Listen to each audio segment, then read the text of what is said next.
Welcome to How to Negotiate Better, a book designed to help you master the art of negotiation in everyday life. Whether you're trying to get a better deal at work, persuading your children to eat their vegetables, or finding common ground in a relationship, effective negotiation skills are crucial. They are the bridge between conflict and resolution, between settling for less and achieving your dreams. In the fast-paced and competitive world we live in, negotiation isn't just a business tool, it's a life skill. Many people shy away from negotiation because they believe it's about being tough or manipulative. But true negotiation is about communication, empathy, and building mutual respect. This book shatters the myths around negotiation and gives you simple, actionable strategies that you can start using today. Benefits you'll gain from this book. 1. Enhanced confidence. Learn how to approach negotiations with a confident mindset. No more second-guessing yourself or feeling intimidated. 2. Effective communication. Discover how to express your needs clearly and understand the needs of others. Improved communication leads to better outcomes in any negotiation. 3. Win-win solutions. Move away from the idea that one must lose for the other to win. This book will show you how to create solutions that benefit all parties involved. 4. Greater persuasiveness. Develop the ability to influence others positively. Whether you're negotiating a salary, a contract, or a bedtime, you'll find yourself being more persuasive and respected. 5. Problem-solving skills. Learn how to approach conflicts and disagreements with problem-solving tactics, turning potential roadblocks into opportunities for growth. 6. Empathy and understanding. Gain insights into human behavior and psychology, allowing you to connect with others on a deeper level during negotiations. 7. Stress reduction. Armed with effective negotiation techniques, you'll find yourself less stressed and more in control during conflicts. 8. Resilient mindset. Learn to bounce back from setbacks and keep your eye on long-term goals, even when immediate negotiations don't go as planned. 9. Broader perspective. Expand your understanding of what negotiation is and how it applies to almost every aspect of life, from major business deals to everyday discussions. 10. Lifelong skills. These are not just tips or tricks, but life skills that will serve you well in various situations throughout your life. In this book, you'll find real-world examples, simple exercises, and practical advice tailored to help you become a better negotiator. Each chapter will guide you through different aspects of negotiation, building your skills step by step. So, are you ready to transform the way you negotiate and start achieving the results you desire? Dive in, and let's embark on this journey together. By the end of this book, you'll be equipped with the knowledge and skills to handle any negotiation with grace, clarity, and effectiveness. Welcome to your new empowered life as a master negotiator. Chapter 1. The Power of Preparation. Imagine you're about to take an important exam. You wouldn't walk into the exam room without having studied, right? The same principle applies to negotiations. Preparation is your first and perhaps most critical step to success. Let's dive into how you can make the most out of this essential stage. Why preparation matters. Preparation lays the groundwork for everything that follows. Think of it like building a house. Without a strong foundation, the structure won't stand firm. When you prepare adequately, you feel more confident, remain composed, and can think more clearly. This is critical in gaining a favorable outcome. Gathering information. Information is power. The more you know, the better equipped you will be in negotiating effectively. What does this entail? 1. Understand your goals. First, you need to be clear about what you want. Are you negotiating for a higher salary, a better deal on a purchase, or even resolving a conflict? Define your primary objectives and also have a list of secondary objectives that you will be willing to consider. 2. Know who you're dealing with. Research the other party. What are their needs, preferences, and even past behaviors? Knowing these can help you anticipate their actions and craft a strategy that fits well with their profile. 3. Industry standards. Be aware of the standard practices or typical outcomes within the scope of your negotiation. For instance, if you're negotiating a salary raise, know the average raise percentages in your industry. Setting your objectives. Based on the information you've gathered, set clear and realistic goals. Break them down into 3 categories. 1. Ideal outcome, the best possible result you could hope to achieve. 2. Realistic outcome, an average but satisfactory result. 3. Fallback outcome, the least acceptable result you are willing to agree upon. Having these tiers will give you flexibility and reduce the pressure to compromise too quickly. Anticipating the other side. Preparation isn't complete unless you've considered what the other party might be aiming for. Think about their motivations and constraints. For example, motivations. If you're negotiating a business deal, consider potential financial benefits, market reach, and strategic alignments that might interest the other party. Constraints. Are there any budgetary limitations or policy restrictions? Knowing these can help you avoid proposing something non-viable. Scenario planning. You should create a few realistic scenarios in your mind. Consider the best case, worst case, and most likely scenarios. Think about how you would respond in each case. This helps in staying calm and composed during the actual negotiation, as you won't be caught off guard. Preparation checklist. To ensure you are thoroughly prepared, create a checklist that includes 1. Objectives. Have I clearly defined my goals? Do I know my ideal, realistic, and fallback outcomes? 2. Information. Have I gathered enough information about the other party and industry standards? 3. Scenarios. Have I thought through different scenarios and how I will handle them? 4. Materials.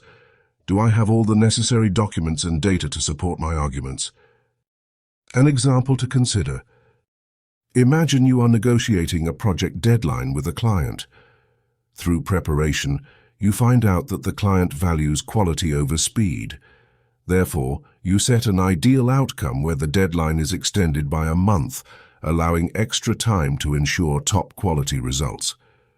Your realistic outcome may be a 2-week extension, while your fallback outcome might be completing the project with additional resources within the current deadline. This way, when discussions arise, you are not only prepared but also flexible, making it easier to navigate the negotiation. Conclusion. The power of preparation cannot be overstated.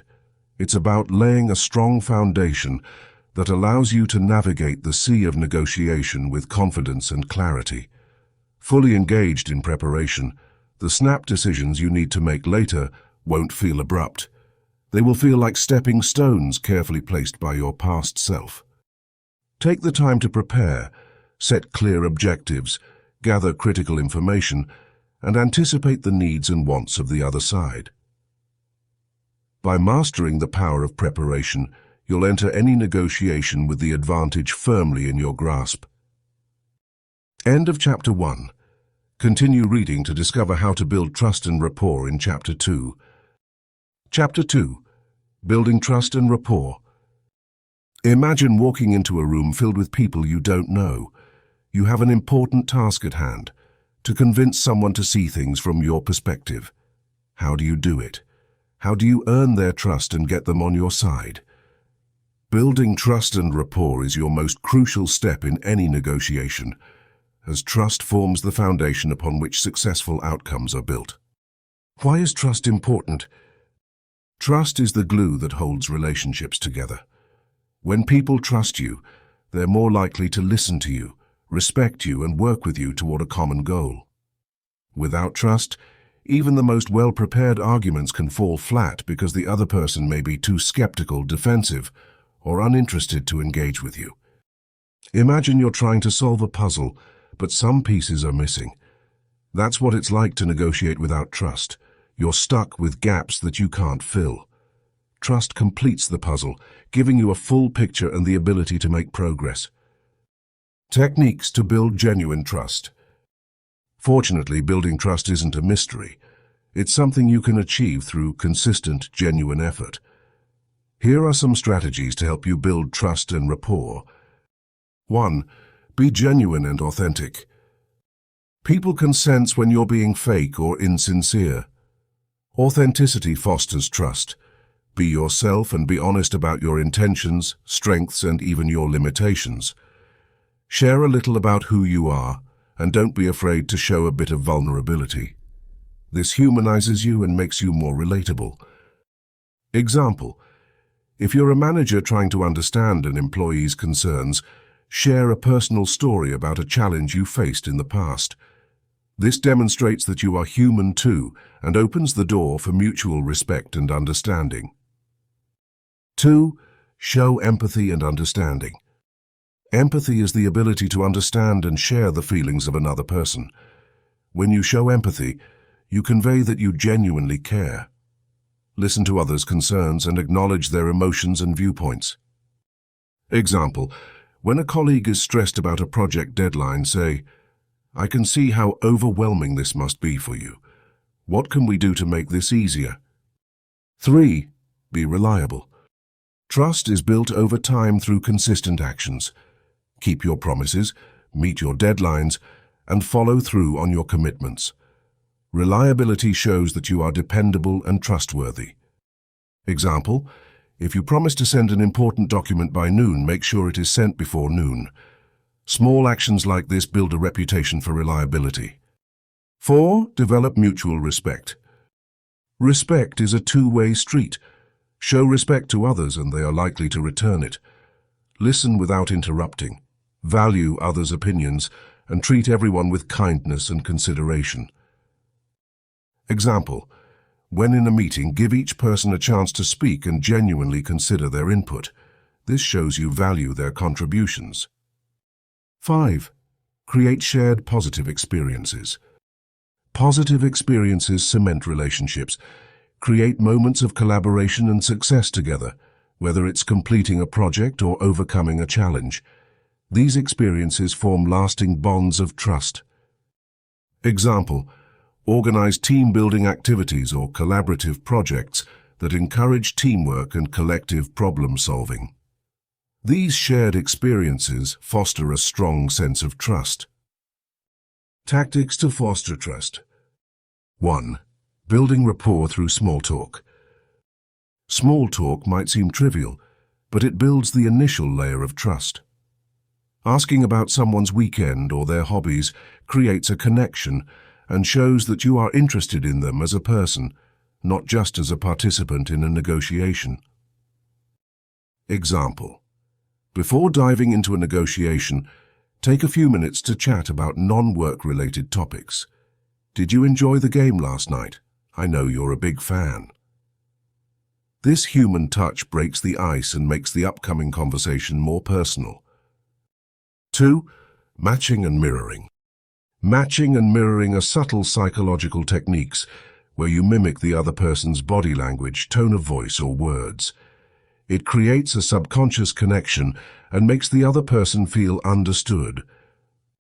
Example: if the person you're talking to is speaking calmly and slowly, match their pace and tone. This builds unconscious rapport and comfort. 3. Finding common ground. Identify shared interests, goals, or experiences. Finding common ground gives you a starting point and a shared perspective. It can be the foundation upon which trust is built. Example: if you find that you both have kids in the same school, mention it. "Oh, my son also goes to Woodside Elementary. What a small world." This common connection makes the relationship warmer and more genuine. Trust is the cornerstone of successful negotiations. Building trust and rapport isn't just a business tactic. It's a life skill. Whether you're negotiating a business deal, resolving a conflict, or making a new friend, trust is the cornerstone of success. It allows for open communication, mutual respect, and collaborative problem-solving. Without it, even the best-laid plans can crumble. But with trust, the sky's the limit. Remember, trust isn't built overnight. It's the result of consistent, genuine effort. By being authentic, showing empathy, being reliable, respecting others, and creating positive shared experiences, you can cultivate trust and build strong, lasting relationships. Trust forms the bedrock of effective communication and negotiation, giving you the solid foundation you need to achieve your goals.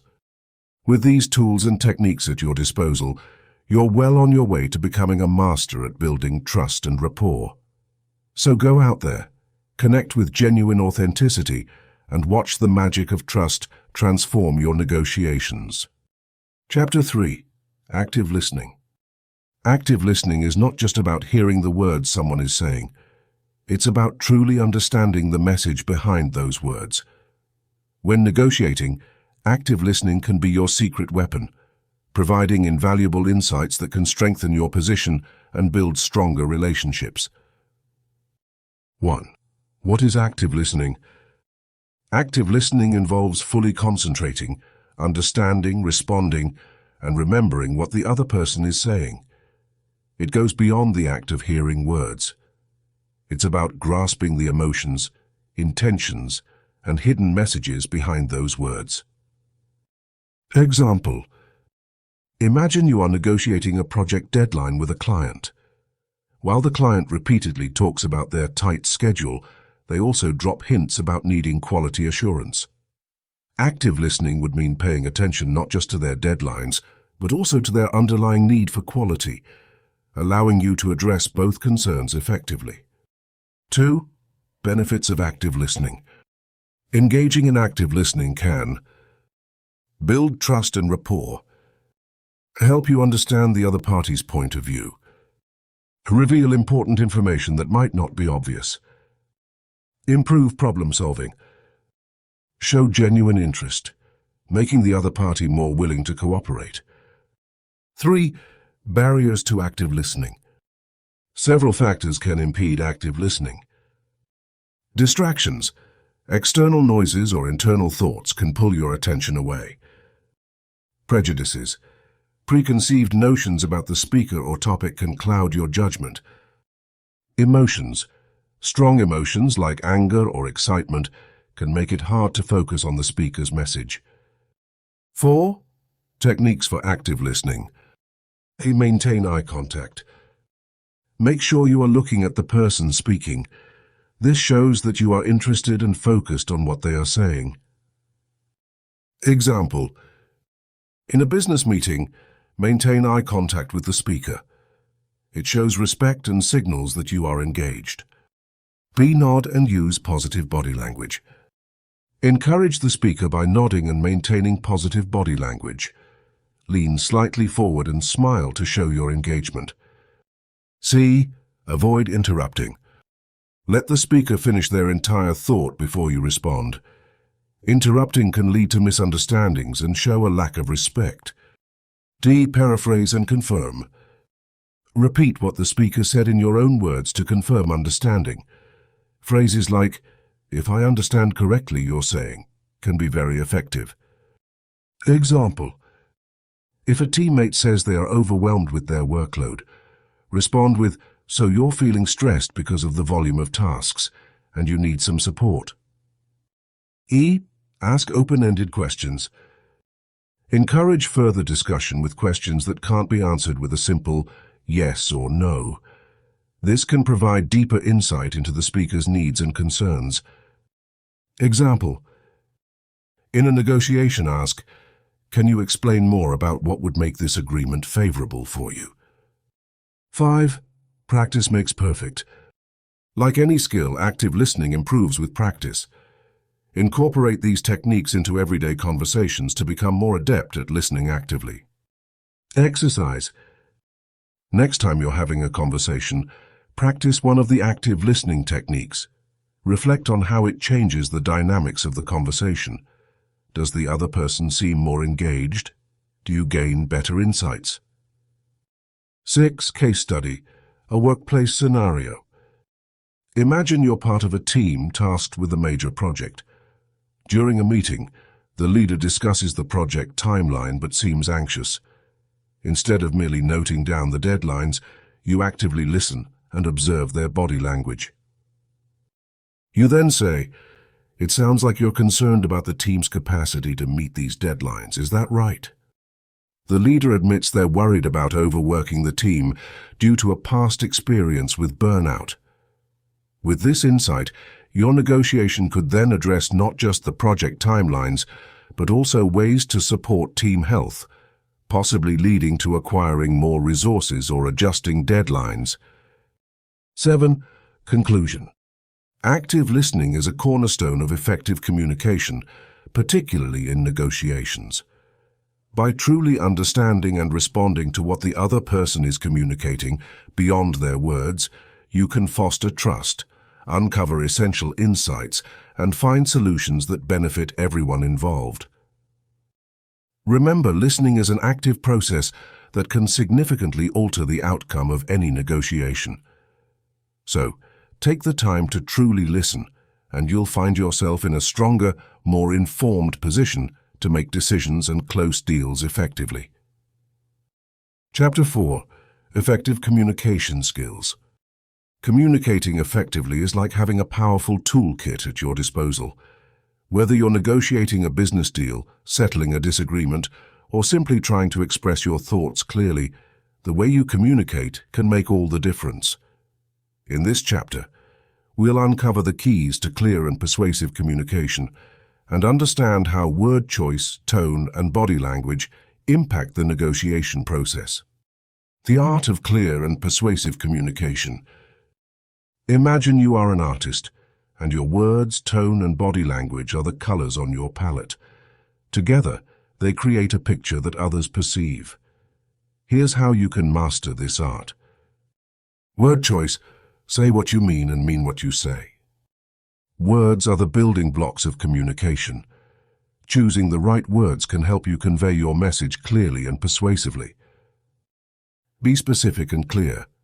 Instead of saying, "We need to improve our processes," say, "We need to reduce the time taken in our product delivery by 20% over the next 3 months."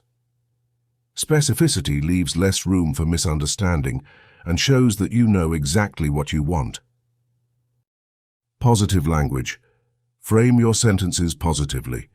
Instead of saying, "We can't meet that deadline," you could say, "We will need an additional week to deliver high-quality results." This not only shows your willingness to contribute, but also makes the other person more receptive to your message.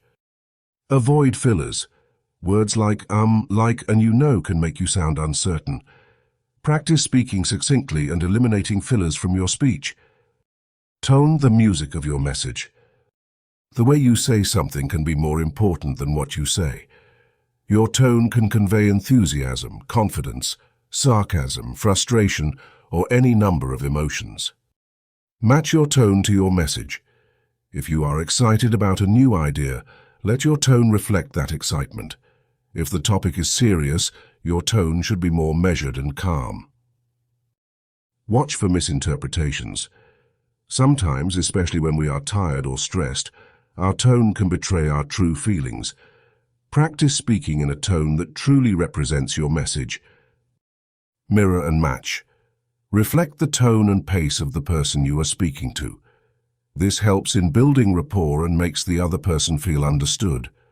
For instance, if they speak slowly and softly, slowing down your speech can create a sense of harmony. Body language, the silent communicator. Even when you're silent, your body is speaking volumes. Your stance, gestures, eye contact, and facial expressions all contribute to how your message is received. Stand tall and confident. Good posture portrays confidence. Stand or sit up straight and avoid slouching. Use open gestures. Keep your arms uncrossed and use open gestures to appear more approachable. For instance, a gesture as simple as showing your palms when you speak can indicate honesty and openness. Eye contact. Maintain appropriate eye contact. It shows that you are engaged and trustworthy. Avoid staring, but also don't avert your gaze too often, as that might indicate disinterest or evasiveness. Mirror body language. Subtly mirroring the other person's body language can create a subconscious connection. If they lean forward, you can too. This shows that you are engaged and attuned to the conversation. Practical examples to illustrate effective communication. Let's look at a couple of scenarios to understand how effective communication works in practice. Example 1. Negotiating a salary. Imagine you are in a meeting to discuss your salary with your manager. You want a raise, but you need to communicate your request effectively. Word choice. Instead of saying, "I think I deserve a raise," say, "Based on my performance this year, including successful completion of projects X, Y, and Z, I believe a 10% increase in my salary is justified." Tone. Speak confidently but not aggressively. Use a tone that reflects your belief in your own worth without sounding arrogant. Body language. Sit up straight, maintain eye contact, and use positive gestures like nodding when your manager speaks. Example 2. Resolving a conflict. You and a colleague are in disagreement over a project deadline. Here's how to communicate to resolve the issue. Word choice. Instead of accusing by saying, "You never meet deadlines," try, "I've noticed we've missed some deadlines recently. How can we work together to ensure we meet the next one?" Tone. Use a calm and collaborative tone rather than an accusatory one. Body language. Maintain an open posture, avoid crossing your arms, and lean in slightly to show you are engaged in finding a solution. Summary. Effective communication is a blend of the right words, the appropriate tone, and positive body language. By focusing on these elements, you can enhance your ability to convey your message clearly and persuasively. Remember, every interaction is an opportunity to practice and refine your communication skills. Master them, and you'll find your negotiations, whether in boardrooms, social settings, or personal relationships, becoming more effective and rewarding. Chapter 5. Emotional Intelligence. In the art of negotiation, what you say is crucial, but how you manage emotions, both yours and others, can truly set you apart. Emotional intelligence, EI, is the ability to understand and manage your emotions and the emotions of those around you. It involves self-awareness, self-regulation, empathy, social skills, and motivation. Mastering these skills can give you a significant edge in negotiations. Understanding emotional intelligence. Emotional intelligence is like having a superpower in the realm of human interactions. When it comes to negotiating, managing emotions isn't just a bonus, it's a necessity. Let's break this down into two main parts: understanding and managing your own emotions, and understanding and influencing others' emotions. Self-awareness, knowing your own emotions. The first step to emotional intelligence is self-awareness. This means recognizing your own emotions and how they affect your thoughts and behavior. Before you go into any negotiation, take a moment to check in with yourself. Are you feeling nervous? Confident? Excited? Knowing your emotional state helps you to stay in control and not be overwhelmed by your feelings. Example. Imagine you're going into a meeting to negotiate a new job contract. You're excited about the offer, but also nervous because you really want the job. Recognizing these emotions will help you stay calm and focused, rather than letting nervousness make you jump at the first offer. Self-regulation, managing your own emotions. Once you recognize your emotions, the next step is to manage them. Self-regulation means keeping your emotions in check so that they do not get in the way of your negotiation objectives. Practice taking deep breaths or counting to 10 when you feel stressed. Remind yourself of your goals and keep a positive mindset. Example. In the middle of a negotiation, if you feel frustrated because the other person isn't agreeing with your point, take a moment to pause. Instead of showing your frustration, try to calmly restate your position or ask for their perspective to understand their resistance. Empathy, understanding others' emotions. Empathy is the ability to understand and share the feelings of another. This is crucial in negotiations because it allows you to see things from the other person's perspective. When you understand what they feel and why they feel that way, you can address their concerns more effectively. Example: you're negotiating with a supplier who is hesitant to lower prices. By empathetically listening and asking questions, you learn that they are concerned about their profit margins. Once you understand this, you can suggest a solution that addresses both your need for lower prices and their need to maintain profitability, such as increasing the volume of your order in exchange for a lower per-unit cost.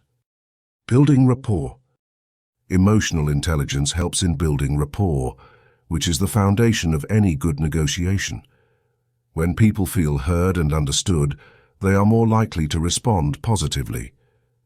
Use your empathy to validate the other person's feelings and show genuine interest in their needs. Example: in a negotiation with a potential business partner, you notice they seem anxious about the financial stability of the deal. Acknowledge their concern. I can see this is important to you, and I understand why. Let's see how we can make this work for both of us. This not only validates their feelings, but also builds trust. Social skills. Navigating social interactions. Good social skills mean you can manage relationships and build networks. In negotiations, this means being able to communicate effectively, resolve conflicts, and engender cooperation. Example: during a complex negotiation involving multiple stakeholders, use your social skills to find common ground among different parties. Facilitate open discussions and encourage everyone to express their views. By being the glue that holds the conversation together, you can keep the negotiation on track and aimed at a mutually beneficial outcome.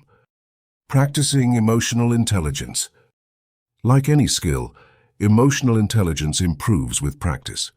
Start by being more mindful of your own emotions and practice self-regulation techniques daily. Pay attention to your interactions with others and actively practice empathy. Over time, these practices will become second nature and give you the edge in your negotiations.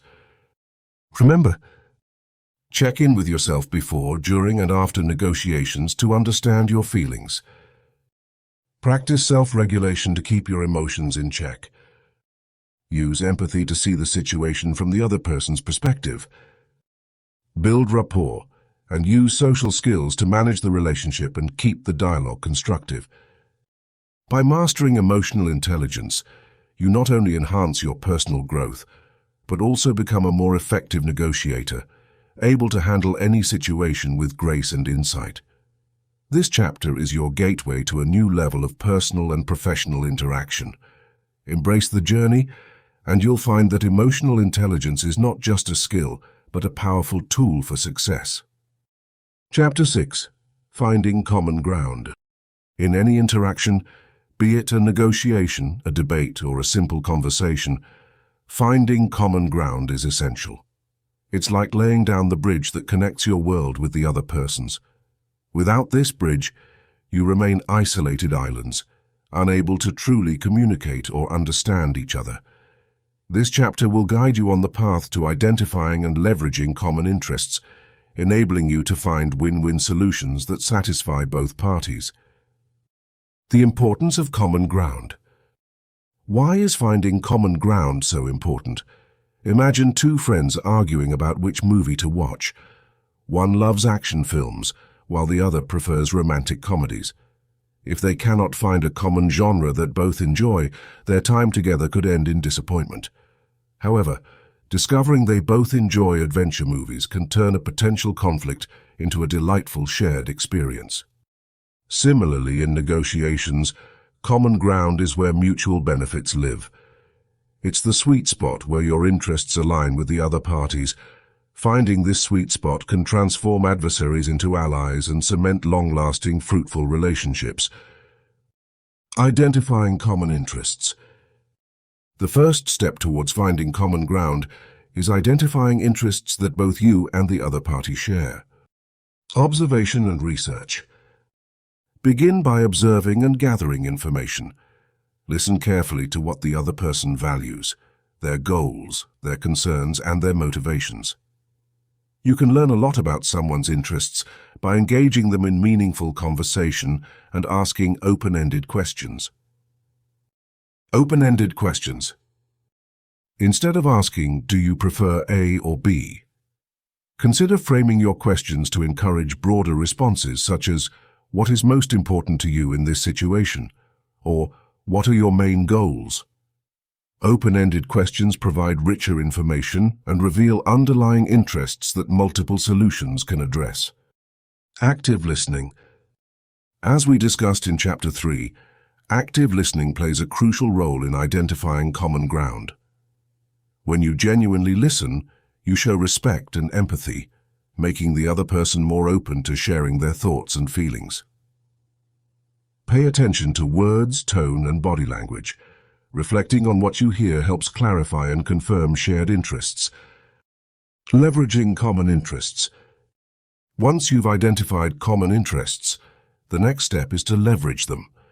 This involves creating a win-win situation where both parties feel their needs are met.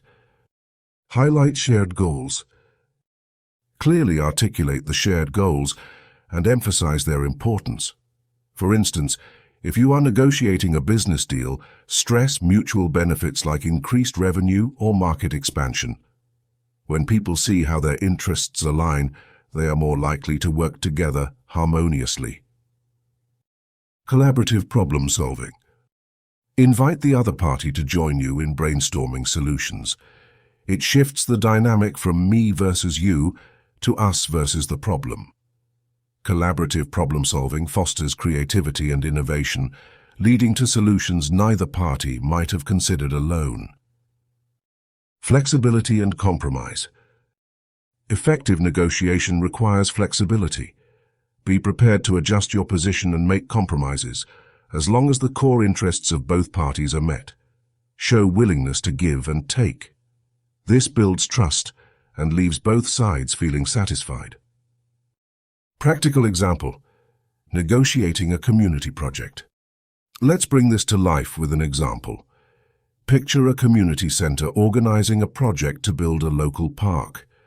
The city's council wants the park to boost tourism, whereas residents desire a quiet, green space where their children can play safely. Step 1. Identify common interests. At a community meeting, the project leader listens to both parties. The council expresses their goal of attracting visitors, while residents voice their need for a family-friendly area. Through active listening and open dialogue, the leader identifies a shared interest. Both want the park to enhance the community's well-being. Step 2. Leverage common interests. Understanding this, the leader proposes incorporating features that serve both interests. For the council, a designated area can host events and attract tourists. For residents, playgrounds and picnic areas ensure a family-friendly environment. Collaborative problem-solving allows both parties to brainstorm additional features like information kiosks, keeping everyone's needs in mind. Step 3. Flexibility and compromise. Negotiations may involve compromising on certain aspects, such as the size of the events area or types of playground equipment. However, continual emphasis on the shared goal ensures that the project design includes elements beneficial to all. For achieving win-win solutions. Finding common ground sets the stage for achieving win-win solutions. Here's how you can always aim for that sweet spot. Techniques. 1. Emphasize mutual benefits. Reiterate how the proposed solution benefits both parties. 2. Seek integrative solutions. Look for options that integrate various aspects of both parties' interests. 3. Maintain positivity. A positive attitude encourages cooperation and fosters an environment where mutual solutions thrive. Example: work negotiations. Imagine you're negotiating a flexible working schedule with your employer. Your personal interest is to work from home more, balancing work and life better. The employer's interest is maintaining productivity. Step 1. Identify common interests, achieving high performance while promoting work-life balance. Step 2. Leverage this by proposing a trial period where you commit to specific productivity benchmarks while working from home. Step 3. Show flexibility by agreeing to periodic reviews. In conclusion, finding common ground isn't just about agreement. It's about forging a connection that respects both sides' interests and lays down the path to mutual success. Keep observing, listening, and engaging positively, and you'll be well on your way to creating win-win solutions in any situation.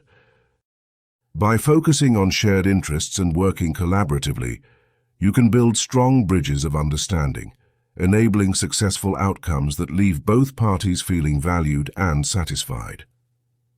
With these strategies in hand, you're set to transform conflicts into concord and discord into harmony.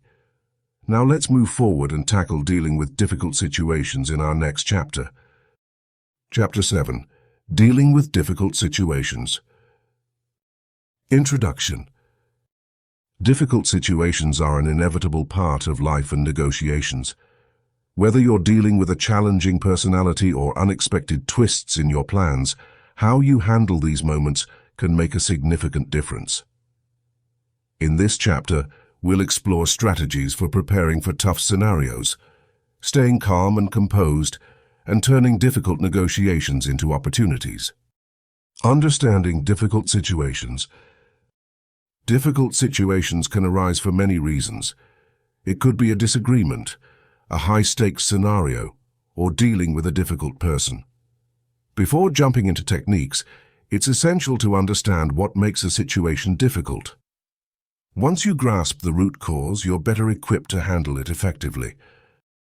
The power of preparation. Imagine you're running a marathon. Would you ever consider participating without months of preparation? Probably not. The same applies to difficult situations. Preparation is your best friend. Here's how you can prepare. 1. Research and gather information. Know who you are dealing with and the context of the negotiation. Understand their needs, fears, and history. This information can help you anticipate potential challenges. 2. Plan your approach. Sketch out your strategy. Consider different scenarios and how you might respond to them. This preempts surprises and keeps you composed. 3. Practice. If possible, rehearse your negotiation with a friend or colleague. Practice builds confidence, which is crucial in maintaining your composure. Staying calm and composed. Staying calm during a difficult situation is a skill that can be developed. Here's how. 1. Deep breathing. Simple yet effective deep breathing can help calm your mind. When you feel tension rising, take a few deep breaths to regain your equilibrium. 2. Positive visualization. Visualize positive outcomes and your ability to handle the situation confidently. This mental rehearsal can make a significant difference in your real-time responses. 3. Pause before reacting.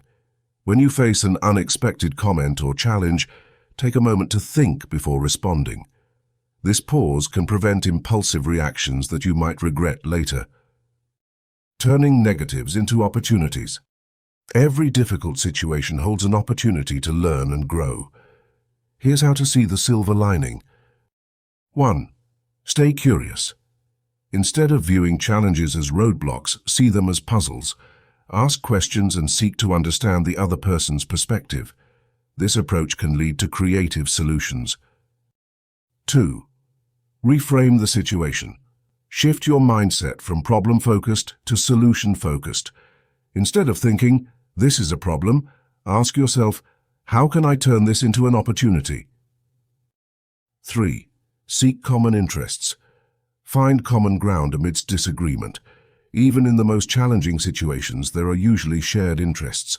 Focus on these to build rapport and facilitate a positive outcome. Example: handling a tough negotiation. Let's imagine you're negotiating with a vendor who refuses to lower their price, despite your best efforts. It's a challenging situation because your budget is strained, and you need to find a solution. 1. Preparation. You gather detailed information about the vendor's past deals, their typical discount rates, and alternative suppliers. You plan your approach, considering potential counter-arguments from the vendor. 2. Staying calm. In the heat of the negotiation, the vendor bluntly says, "Our prices are non-negotiable." Feeling the pressure, you take a deep breath, remind yourself of the preparation you've done, and pause before responding. 3. Turning negativity into opportunity. You respond with curiosity. "I understand your position. Can we explore other areas where we might find flexibility? Perhaps we can discuss extending the contract term or bulk purchasing." By reframing the issue and seeking common interests, you steer the conversation toward win-win solutions. Conclusion. Dealing with difficult situations is a skill that can elevate your negotiation prowess and personal development. Through thorough preparation, maintaining your composure, and seeing challenges as opportunities, you can navigate tough scenarios effectively. Remember, it's not just about surviving these moments, but thriving beyond them. Embrace the difficult situations as the crucibles that refine your skills and push you toward success. Let's move on to the next chapter, where we will discover how to make your offers stick and create lasting impressions. Chapter 8. Making your offer stick. Learn how to present your offer in a compelling way. Presenting your offer in a way that makes it hard to refuse is both an art and a science. You need to strike the right balance between being assertive and understanding. Here are key techniques and insights to help your offer stand out and be taken seriously. 1. The power of perception. The first step in making your offer stick is to consider how it will be perceived by the other party. Perception is reality in negotiations. If people perceive your offer as fair and valuable, they are more likely to consider it seriously. Start with a strong opening. Make it clear, concise, and compelling. Show confidence in your offer without coming across as arrogant. Example: imagine you are asking for a raise at work. Instead of saying, "I want a raise," say, "Given my recent successful projects and increased responsibilities, I believe a 10% raise is a fair reflection of my contributions and commitment to the team." 2. Understanding their needs. To make an offer that sticks, you must understand what the other party truly needs. This is about gathering enough information to tailor your offer to their specific concerns and desires. When your offer aligns with their goals, it becomes more attractive. Example: if you are negotiating a contract with a client, and you know their main concern is timely delivery, emphasize your track record for meeting deadlines and include a commitment to over-deliver on timeliness. 3. Creating value. Always aim to create value that goes beyond the immediate negotiation. Present your offer in a way that shows long-term benefits. This creates a value proposition that the other party finds hard to ignore. Example: when negotiating a partnership deal, highlight how the collaboration will open up new markets for the other party and result in long-term gain for both sides. 4. Use of visuals and stories. Visuals and stories can be powerful in making your offer compelling. Use charts, graphs, and real-life examples to demonstrate the value of your offer. Narratives help in making your point relatable and easier to understand. Example: in a presentation to potential investors, using a before and after graph to show projected growth can make your financial case more compelling. 5. Anchoring your offer. Anchoring involves starting with an initial offer that sets the tone for negotiations. This initial offer acts as a reference point for all future negotiations. Be strategic with your anchor. It should be high enough to allow for negotiations without being unrealistic. Example: if you are selling a service, begin with a high but justifiable price that allows room for negotiation. This sets the expectation that the value you offer is substantial. 6. Handling objections. Expect objections and be prepared to handle them confidently and calmly. Address concerns by reaffirming the value of your offer. Show empathy and provide counter-arguments that are logical and beneficial to the other party. Example: if a client objects to your pricing, acknowledge their concern and then show them a breakdown of costs that highlights the unique benefits they get at your price point. You could say, "I understand your concern about the price. Let me show you how our dedicated support and extensive warranty coverage justifies the investment." 7. Trial closes. Trial closes are hypothetical questions that help gauge the other party's willingness to accept your offer. They help in identifying potential objections before making the final offer and allow you to adjust your strategy accordingly.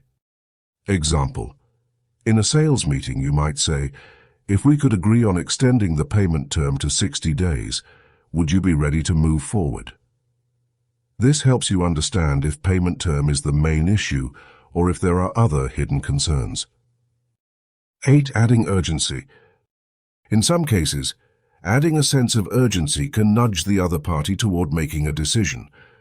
Time-limited offers and incentives can push them to act sooner rather than later. Example: for a real estate deal, you might say, "This price is only valid for the next 2 weeks due to the anticipated market changes. After that, we expect prices to rise." This creates a sense of urgency to close the deal promptly.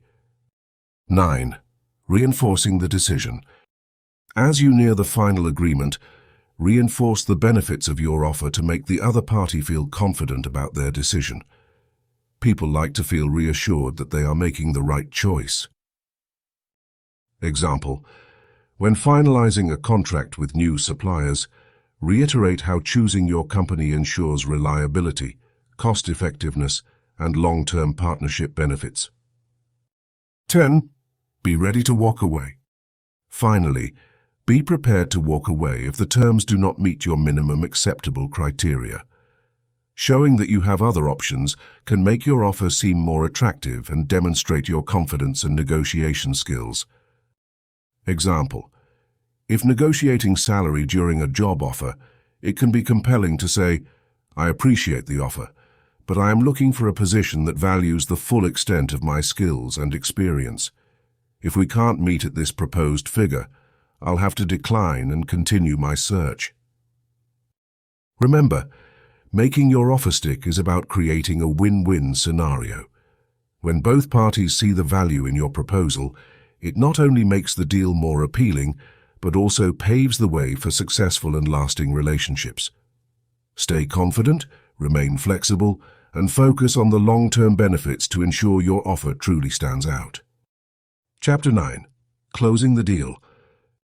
Closing a deal is the culmination of your hard work, where all your preparation, communication, and negotiation skills come together. It is the moment you turn potential into reality. Mistakes at this stage can be costly, but with the right strategies you can close your negotiations confidently and successfully. Understanding the signs. Knowing when to close a deal is as important as knowing how to close it. Often, negotiators misread or ignore the signs that indicate it's the right time to seal the agreement. Familiarize yourself with these important signals. 1. Verbal cues. Listen for phrases like, "This sounds good, I can work with that," or "Let's move forward." These indicate readiness to finalize. 2. Body language.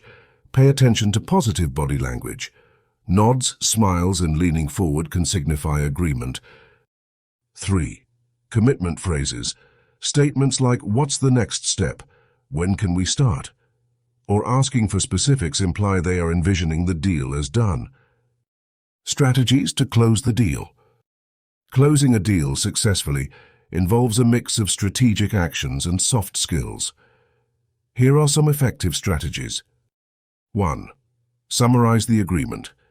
Begin by summarizing the key points and benefits of the deal concisely. This can help assure both parties that all major aspects are clear and agreed upon.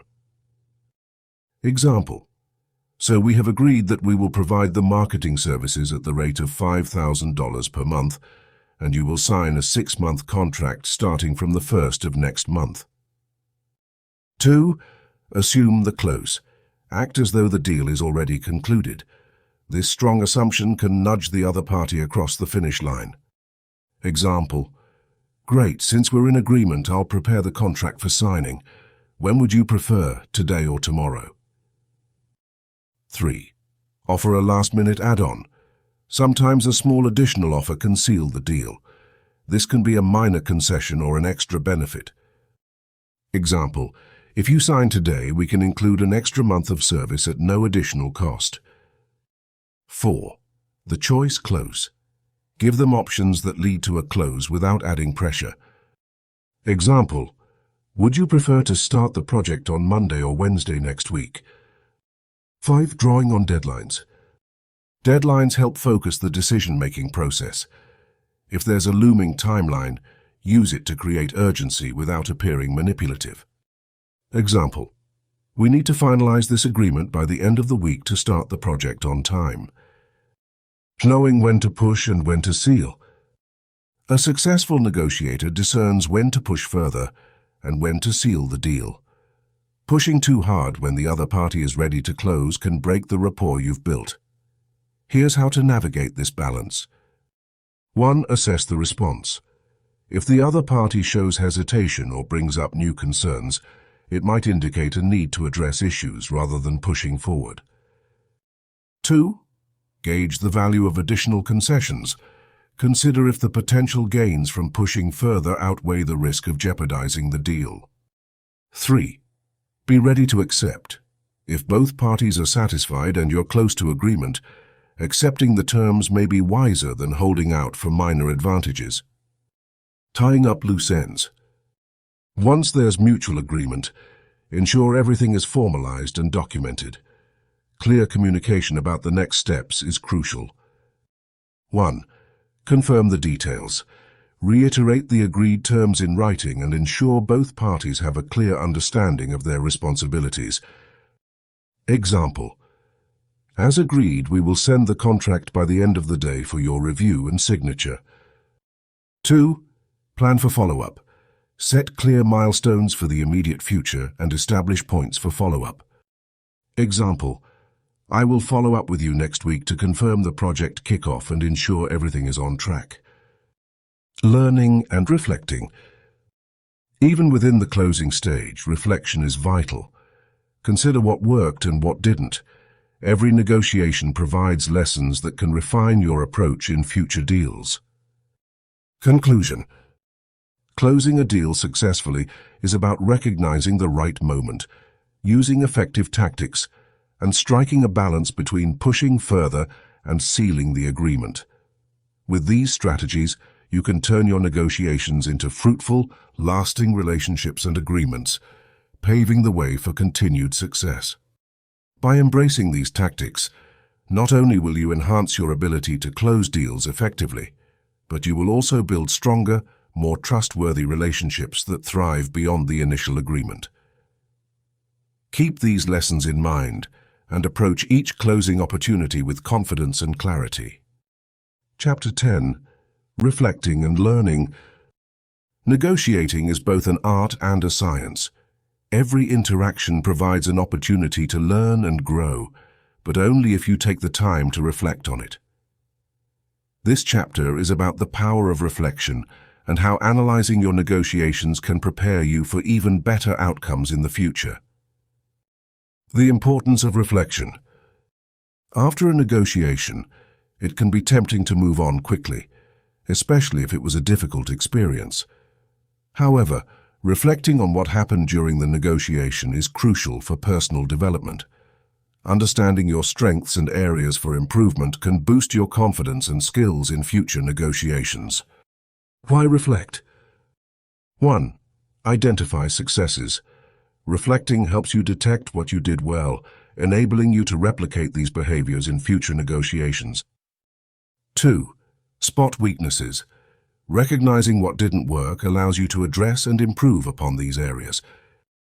3. Continuous learning. Every negotiation is unique.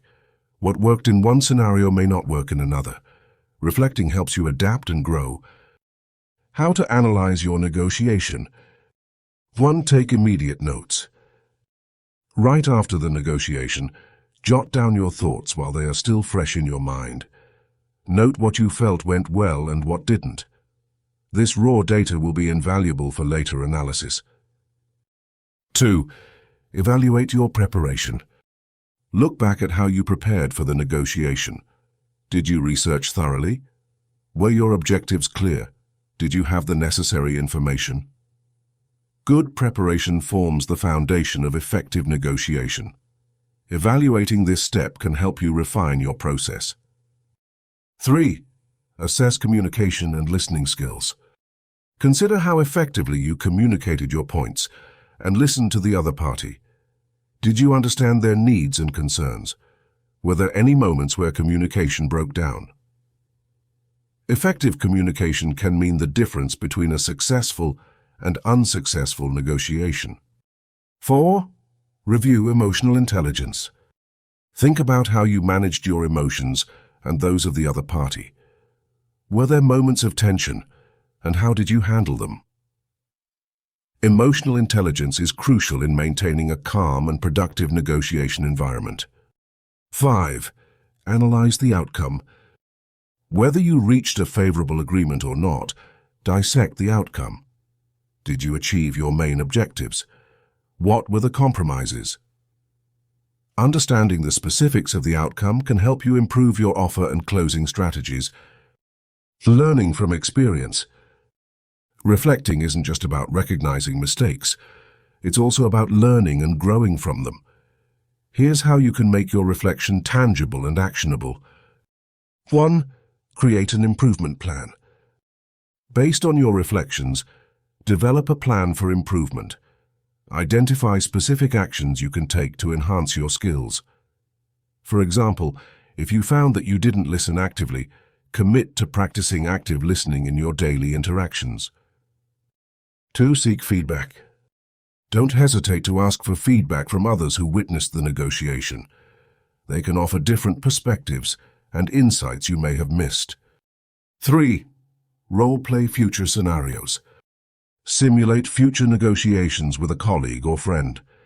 Practicing different scenarios can help you apply what you've learned and improve your skills in a low-risk environment. 4. Keep a negotiation journal.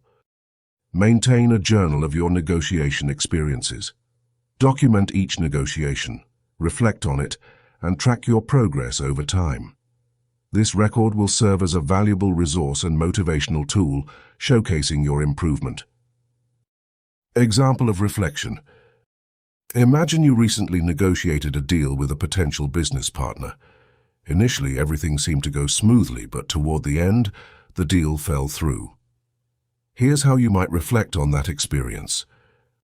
Immediate notes. Positive first interaction. Clear presentation of my offer. Difficulty answering questions about cost breakdown. Evaluation. 1. Preparation. Realized I didn't have enough data on cost breakdown. Next time I need to prepare more detailed financial information. 2. Communication. While presenting, I spoke clearly and confidently. However, I noticed I interrupted the other party several times. It hindered trust and rapport. 3. Emotional intelligence. When asked about costs, I became defensive. I need to work on staying calm under pressure. Improvement plan. Spend extra time preparing financial details. Practice active listening to avoid interruptions. Develop strategies to maintain composure when challenged.